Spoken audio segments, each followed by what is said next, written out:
कल हम जब यहाँ से जा रहे थे तो एक बेटी ने एक पत्र पकड़ाया, छोटा सा। वो पत्र हम जब कक्ष में लेकर गए तो हमने उसको पढ़ा।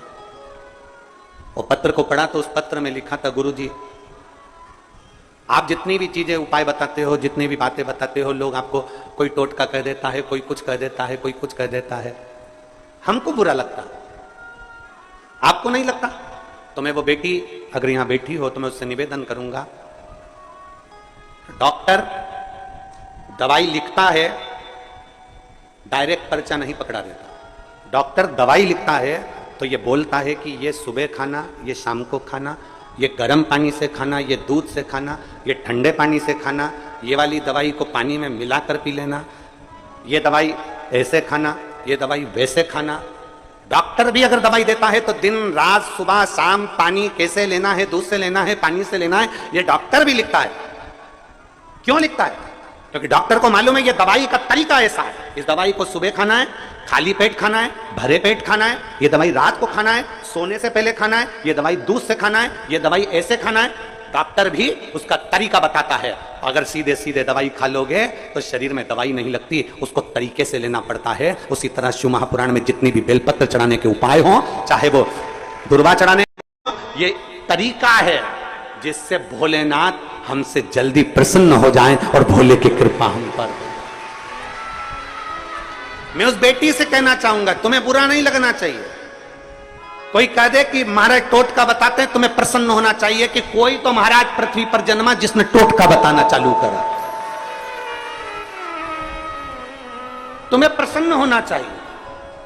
उस बेटी से कहूंगा तुम दुखी नहीं होना कि लोग कहते हैं कि तुमने ये उपाय बता दिया, वो बता दिया। अगर डॉक्टर दवाई देता है तो उसको मालूम है कि रोग कैसे ठीक होगा। उसी तरह अगर कोई सच्चा सदगुरु होता है तो उसको मालूम होता है कि इसका दुख कैसे मिट सकता है, शिव को कैसे जल चढ़ाना है, कैसे शंकर को रिझाना है, बेलपत्र चढ़ाने का नियम कैसा है, डंडी को रखने का नियम कैसा है, अशोक सुंदरी का स्थान कौन सा है, गणेश जी का स्थान कौन सा है, भगवान षडानंद कार्तिकेय का स्थान कौन सा है, कितनी शिवरात्रि होती है, शंकर जी की कितनी बेटियां हैं, जया, विशारा, शामली बारी, दौतली, देव, शंकर भगवान के कितने स्वरूप हैं, 11 रुद्रों का वर्णन क्या है, महाकाल का अवतार क्यों हुआ। एक एक संवाद को अगर हमने शिव महापुराण के माध्यम से सुना है तो ये समझ लें कि डॉक्टर जैसे दवाई देता है और वो दवाई सही तरीके से ली जाए। एक दो दिन भी अगर गैप कर दिया, बेकार तरीके से ले ली, मालूम सुबह की शाम, शाम की सुबह ले ली, तो वह असर नहीं करती। उसी तरह शिव महापुराण में मेरे वेद व्यास जी महाराज ने 18 पुराण लिखी। 18 पुराण में से एक भी पुराण में वेद व्यास जी ने कोई उपाय नहीं लिखा। उपाय लिखा तो केवल शिव महापुराण में लिखा, क्योंकि शंकर भगवान की अविरल भक्ति से हमें कैसे प्राप्त किया। ब्रह्मा ब्रह्म लोक में है, भगवान विष्णु बैकुंठ लोक में है, पर मृत्यु लोक में तो मेरा देव अधिदेव महादेव है।